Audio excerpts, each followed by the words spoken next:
सवाल पे आते हैं। जी। बहुत सारे लोग पूछते हैं कि भाई ज़िंदगी में अचानक धन प्राप्ति कहाँ से होती है?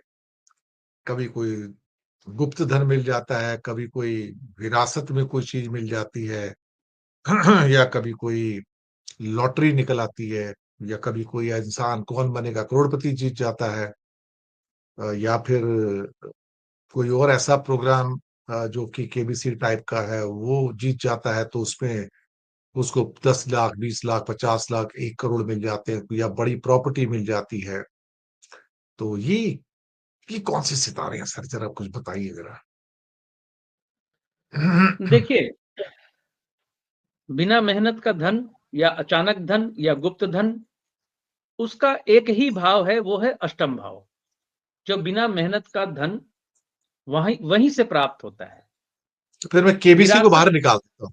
केबीसी को बाहर निकाल देता हूँ, वहाँ थोड़ी बुद्धि तो लगानी पड़ती है, क्वेश्चन के जवाब तो देने पड़ते हैं वहाँ।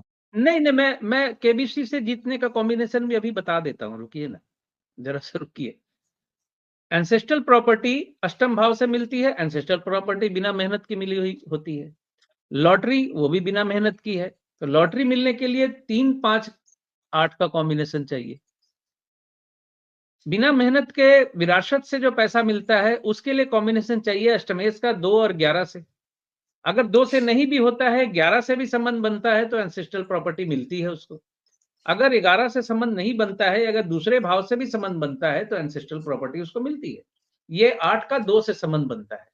केबीसी जैसे जो खेल हैं, जहां बुद्धि का इस्तेमाल होता है, वो पंचम भाव बुद्धि का भाव है।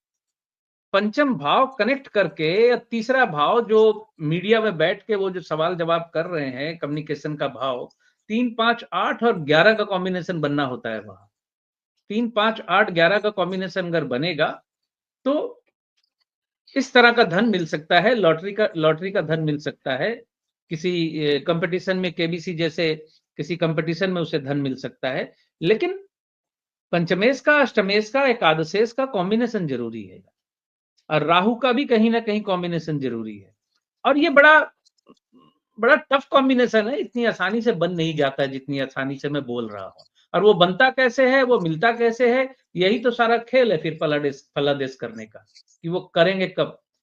और सबसे पहली बात मैं बता दूं, बिल्कुल सिंपल एक लाइन में, अगर अष्टमेश वक्री है आपका, कोई भी अष्टमेश हो, सूर्य और चंद्र के अलावा, क्योंकि सूर्य और चंद्र वक्री नहीं होते हैं, अष्टमेश अगर वक्री है आपका, तो लॉटरी, जुआ इत्यादि भूल जाइए। अचानक मिलने वाले धन को भूल जाइए, एंसेस्ट्रल प्रॉपर्टी को भूल जाइए। हाँ, स्पेकुलेशन के माध्यम से भी धन मिलता है, उसका अष्टम से कोई संबंध नहीं है। पंचम का संबंध अगर दूसरे भाव से बनता है तो स्पेकुलेशन मतलब शेयर बाजार, शेयर बाजार से संबंधी अगर लाभ होता है, तो पंचमेश पंचम भाव से शेयर मार्केट देखते हैं। तो पंचमेश का संबंध अगर दूसरे भाव से बनता है, पंचमेश अगर दूसरे भाव के नक्षत्र में है, एकादश भाव से संबंध अगर बनता है, तो शेयर मार्केट से ऐसे व्यक्ति को लाभ होता है।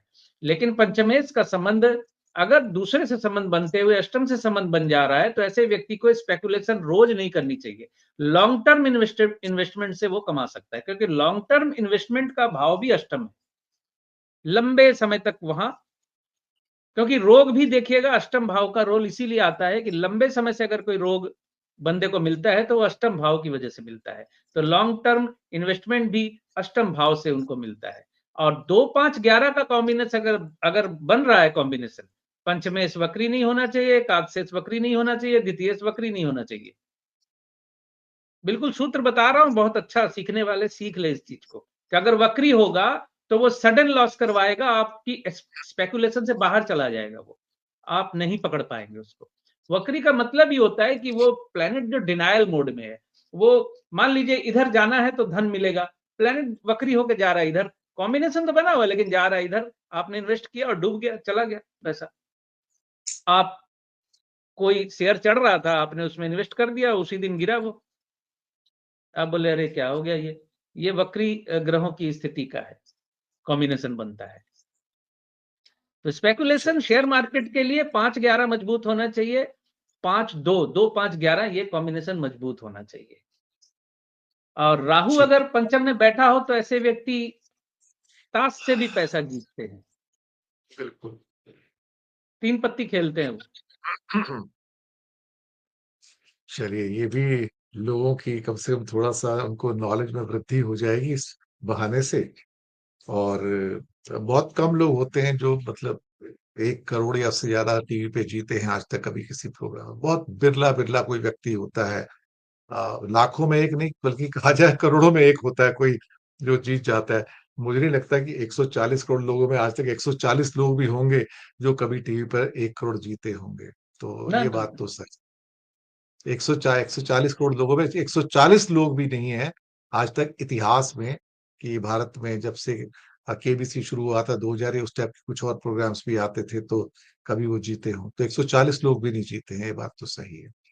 तो इसी के साथ दर्शक मित्रों मैं आपसे आज्ञा चाहूँगा और साथ ही मैं आपसे गुज़ारिश करूँगा कि अगर आप सिद्धांत सहगल जी से संपर्क करना चाहते हैं तो उनका नंबर नीचे डिस्क्रिप्शन में दिया हुआ है, पहले मैसेज डाल दीजिएगा और फिर उससे आप बात कर सकते हैं। तो मैं आपसे आज्ञा चाहूँगा दर्शक मित्रों आप खुश रहिएगा, मुस्कुराते रहिएगा और रविवार को हम आपसे मिलते हैं सिद्धांत जी के साथ में। सिद्धांत जी आपका बहुत-बहुत धन्यवाद, आप आए और महत्वपूर्ण आपने बिंदु आज रखे हैं। शुक्रिया आपका। जी सर।